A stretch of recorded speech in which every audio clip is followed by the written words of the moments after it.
चुन्नी, ज्ञान रूपी लहंगा पहना और प्रेम रूपी चादर ओढ़ी बाबा। हाँ, ज्ञान रूपी लहंगा और प्रेम रूपी चादर। और शिव शंकर अब भेष जनान धार के चले, लहंगा और चुन्नी पहर पार के चले कि कजरा सार के। उसके बाद में ज्ञान रूपी लहंगा, प्रेम रूपी चादर ओढ़ी और आंखों में विवेक रूपी काजल लगाया कि शिव शंकर अब भेष जनानो धार के चले, लहंगा और चुन्नी पैर पार के चले, कजरा सार के चले कि घूंघटा मार के चले। जय हो भोले बाबा, बोल शंकर भगवान की जय हो।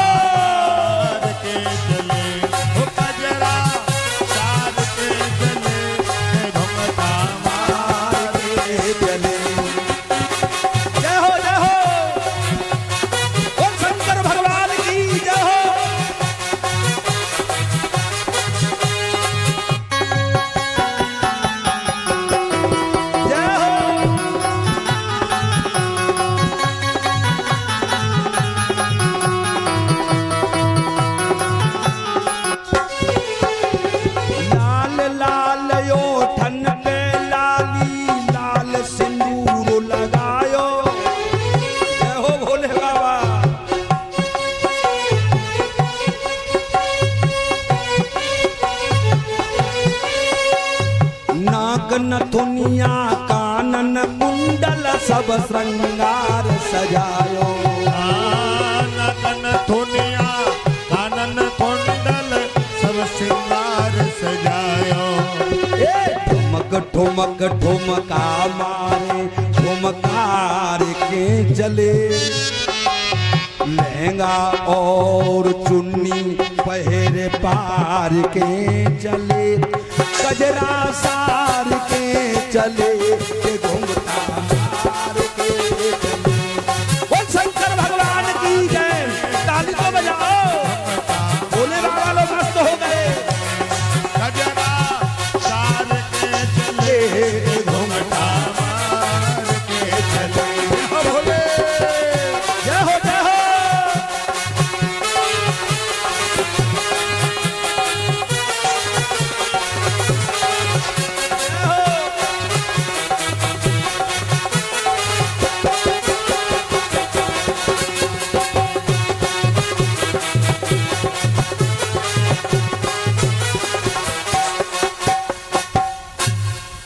बहुत कथा पड़ी है। सुखदेव जी कहने लगे राजन, भोले बाबा गोपी बनकर के पहुंच गए जहां पर गोपियां जो है श्रृंगार किए हुए खड़ी हैं। भगवान कन्हैया समझ गए कि भोले बाबा आ गए। भोले बाबा घूंघट डाले हुए हैं। कन्हैया कहने लगे जितनी गोपियां हो लाइन बना करके खड़ी हो जाओ, सबसे पहले मैं प्रत्येक गोपी का मुंह देखूंगा। तो भोले बाबा सोचने लगे कन्हैया तो फजियत कर रहा है। सोचने लगे भोले बाबा मैं सबसे पीछे खड़ा हो जाता हूं, कन्हैया आगे से मुंह देखेगा, पीछे तक आएगा तब तक थक जाएगा। सो भोले बाबा सबसे पीछे खड़े हो गए।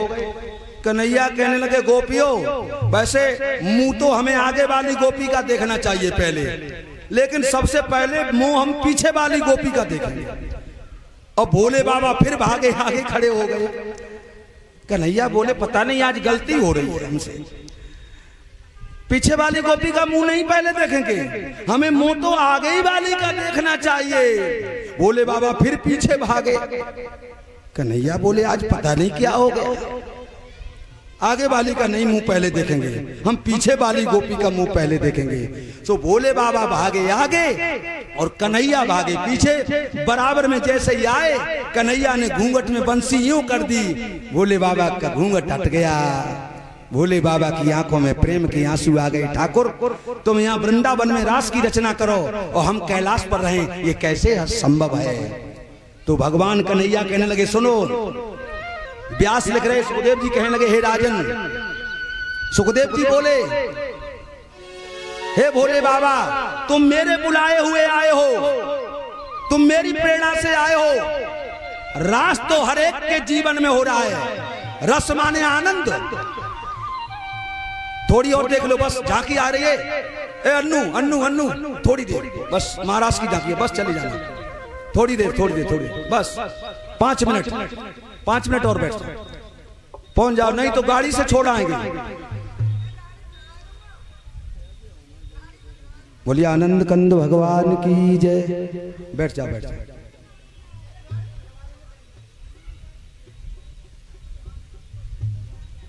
भगवान कृष्ण कहने लगे रास, रास बना है रस से, और रस माने है आनंद। रास तो प्रत्येक जीव के जीवन में हो रहा है। जिसके जीवन में महादेव का प्रवेश हो जाता है, बस उसी का जीवन महारास बन जाता है। मेरे भगवत प्रेमियों, आज भी वहां वृंदावन में गोपेश्वर भगवान की स्थापना है। इसीलिए बाबा तुलसी ने लिखा है, शिव द्रोही ममदास कहावा। भगवान के भाव में सो नर सपने मोय न भावा, जपो जाए शंकर सतनामा, होए तुरंत हृदय विश्रामा। जिसके जीवन में महादेव का प्रवेश हो जाता है, उसी का जीवन महारास बनता है। सुखदेव जी कहने लगे, हे राजन, अब प्रत्येक गोपी के बीच में कन्हैया प्रकट हो गया। जितनी गोपी हैं उतने ही गोपाल बन गए और महारास होने लगा। होते होते आनंद उमड़ने लगा, पूरे ब्रह्मांड मस्त हो गया, चारों तरफ नृत्य होने लगा, थिरक थिरक थिरक की आवाज आने लगी। मेरे भगवत प्रेमियों, और इसी बीच में गोपियों के मन में एक भाव आया, मैं बहुत भाग्यशाली हूं। देखिए इतनी सी बात आई, जैसे ही गोपियों के अंदर आया कि मैं बहुत भाग्यशाली हूं, उसी समय राधा जी के साथ कन्हैया वहां से अंतर ध्यान हो गए। इतना सा भी अहंकार, इतना भी अहंकार है कि हम भाग्यशाली हैं, तो भी भगवान हमसे दूर होता रहता है। कन्हैया के साथ, राधा जी के साथ कन्हैया अंतर ध्यान हो गए। अब तो गोपियों ने देखा कि ये क्या हो गया। अब तो गोपियों का वो जमघट शमशान घाट लगने लगा। अब उन्हें समझ में आ गया, हम लोगों के जीवन में मस्ती कन्हैया की वजह से थी, अब राधा जी भी नहीं है, क्या करूं, खोजो इधर उधर, हमसे गलती हो गई। सबको अपनी भूल याद आ गई। मेरी बहन, जिसको अपनी गलती याद आने लगती है, हम आपको सब कुछ दिखाई देता है दुनिया में। अब हम पढ़े लिखे हैं, बहुत ज्ञान है, सब कुछ देख सकते हैं, लेकिन दुनिया में सब कुछ दिखाई दे रहा है, लेकिन अपनी गलती किसी को दिखाई नहीं देती है। जिसको अपनी गलती दिखाई देने लगती है, मैं सदैव, मेरे गुरु का आदेश है, अपने में गलती देखो, दूसरे में गलती मत देखो। दूसरे में गलती देखने से गलतियां बढ़ती हैं, अपने अंदर बुराइयां बढ़ेंगी, और दूसरे में अच्छाई देखने से अपने अंदर अच्छाइयां बढ़ेंगी। सुखदेव जी कहने लगे, राजन, अब उन्हें सबको अपनी गलती याद आ गई। ऐसा कोई दुनिया में नहीं है माई का लाल जिससे गलती नहीं हुई है, और जो अपनी गलती का सुधार कर लेता है वो भी कल्याण को प्राप्त होता है। अपनी गलती को हम मान तो लें, बहुत से भाई बहन अपनी गलती को गलती मानते ही नहीं है। अपनी गलती को स्वीकार कर लो, उससे भी गोविंद प्रसन्न हो जाता है। गोपियों को अपनी भूल याद आ गई और चली आगे। इधर राधा जी सोचने लगी, कन्हैया तो मेरे हैं, केवल मेरे हैं, कन्हैया मेरे हैं, कन्हैया हमें कंधों पे बैठा लो। कन्हैया ने कहा ठीक बैठ जाओ, चला नहीं जा रहा है। राधा जी जैसे ही कंधों पर बैठी और जैसे ही आगे चली, तो आगे एक पेड़ आया, पेड़ की डाली पकड़ी राधा ने, कन्हैया अंतर ध्यान हो गए, वो पेड़ पर लटक गई राधा। ये नहीं है भगवान मेरे ही हैं। अहंकारियों की यही दशा होती है।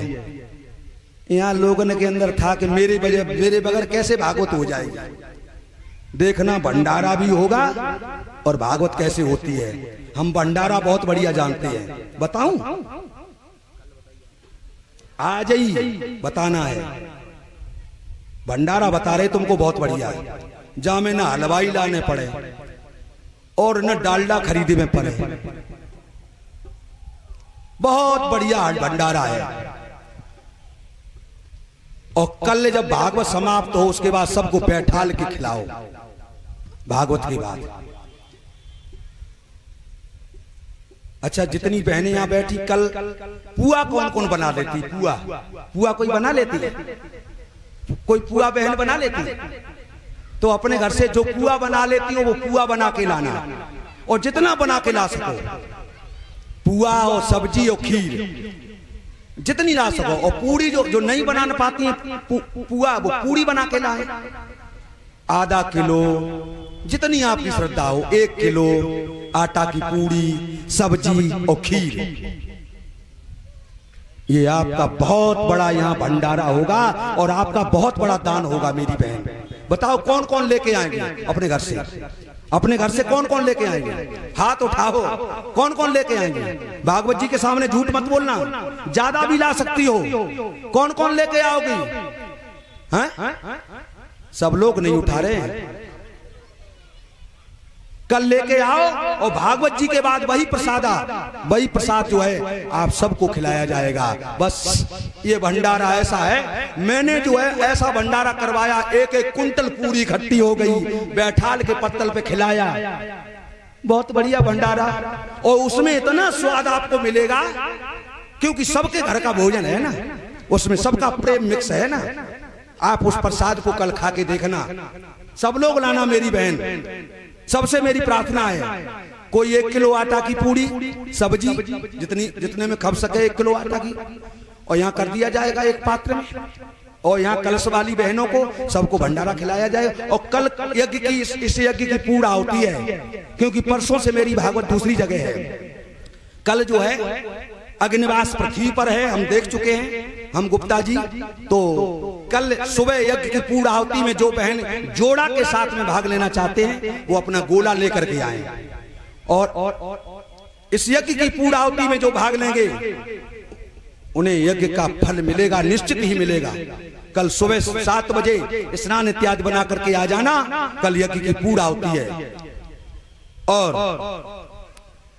कल एक बात जो भाई बहन मांगेंगे देख लेना, संकल्प के साथ जो एक बात भागवत जी को सौंपोगे, तुम जिससे विशेष परेशान हो वही बात सौंप के जाना, भागवत जी का पूजन करके जाना, आपका वो काम पूरा हो जाएगा। और न पूरा हो तो मेरा फोन लेकर के इतनी गाली देना मुझे, और न पूरा हो। और मैं तो आपके बीच में ही रहूंगा, नगला दल में यहीं रहूंगा, आश्रम पर कथा चाहे जा करूं, महीना में 4-5 दिन यहाँ रहूंगा, क्योंकि आश्रम वहीं आश्रम पर रह करके हम सीखे हैं, उस आश्रम को आगे बढ़ाना है। रोड का आश्रम है, अभी यज्ञशाला भी पटेगा। वो अभी पहले पतेल का छाया जाता था, मैंने कहा इस भागवत के बाद में यज्ञशाला के नाम से आश्रम है, यज्ञशाला लेंटर उस पर डलवा दिया जाएगा। हमने 5 साल ही कहा था कि कर लीजिए आलू दल वालों से, तो बड़े प्रसन्न हैं। 12 तारीख से वहां सभी तैयार हैं, और वहां 12 तारीख से कथा है। नंगला दल एमिलिया के नाम से आश्रम है, यज्ञशाला सेवा आश्रम, यज्ञशाला नंगला दल एमिलिया। तो 12 जुलाई से आप सभी सादर आमंत्रित हैं वहां यज्ञशाला आश्रम पर। वहां से कथा लाइव होगी, मोबाइल में भी देख सकते हैं, MS स्टूडियो एका के माध्यम से। ये हमारा बेटा, ये बहुत अच्छा बेटा है सनी, इसका चैनल सब्सक्राइब कर लेना, तो हमारा जो भी नया भजन आएगा वो आपको पहले नंबर सुनने को मिलेगा। या नया प्रवचन, नया कोई बात, पूना में भागवत होगी, वहां भी ये जाएगा। बहुत सज्जन परिवार है, बहुत छोटे पर गरीब परिवार का है। मेरी बहनों, मेरे भाइयों, आपसे विनय है, आप अपने मोबाइल में चैनल को सब्सक्राइब कर देना। MS स्टूडियो एका, ये हमारा चैनल सब्सक्राइब करना। संत अनुराग दास के महाराज के नाम से आपके नगला बीच के भी प्रोग्राम आपको यहाँ सुनने को मिलेंगे, आपका भी फोटो आएगा, है ना। अगर आप चैनल सब्सक्राइब कर देंगे तो निश्चित ही, हाँ, लेके आ जाओ। अब तब तक वो गोपियां पहुंची, राधा जी को किसी तरह से उतारा और उतार करके लेके आई। कहने लगी राधा हमसे भूल हो गई, हमारे अंदर भी भाव आ गया था कि कन्हैया मेरे हैं। अब गोपियां रोने लगी कन्हैया को याद करके। इसको जो है व्यास जी ने गोपी गीत के रूप में लिखा है। गोपी गीत, गोपी गीत का पाठ करने से बहुत जल्दी सिद्धता प्राप्त होती है। हमने जो है इस गोपी गीत जो संस्कृत में है उसको हिंदी में भाषित किया है। तो जो गोपी गीत लेना चाहते हो ले लेना, परमात्मा भाववश है। आज वो गोपियां मेरे ठाकुर को याद करने लगी और रोने लगी। कोई मैया यशोदा बन गई, कोई कन्हैया बन गई, कोई मनसुख दादा, कोई दामा श्री दामा, और वही बाल लीलाएं करने लगी। और बाल लीलाएं करते करते करते करते अपने को भूल गई अपने को। ढूंढा सारे जहां में, ढूंढा सारे जहां में, पर पाया तेरा पता नहीं। जब पाया तेरा पता तो अब मेरा पता नहीं। जब तक अपना पता है तब तक परमात्मा का पता नहीं मिलता है। जिस दिन अपना पता खत्म हो जाता है उसी दिन परमात्मा का पता मिल जाता है। यहाँ कथा में आप जितनी देर अपने को भूल जाएंगे बस उतनी आपको दूसरी भक्ति मिल जाएगी। दूसरे रत्नम कथा प्रसंगा, आप दूसरी भक्ति में बैठे हुए हैं। सुखदेव जी कहने लगे हे राजन, गोपियां की आंखों से टप टप करके आंसू फूट पड़े, अपने को भूल गई। और एक ही भाव है सबका कि कलाई पकड़े के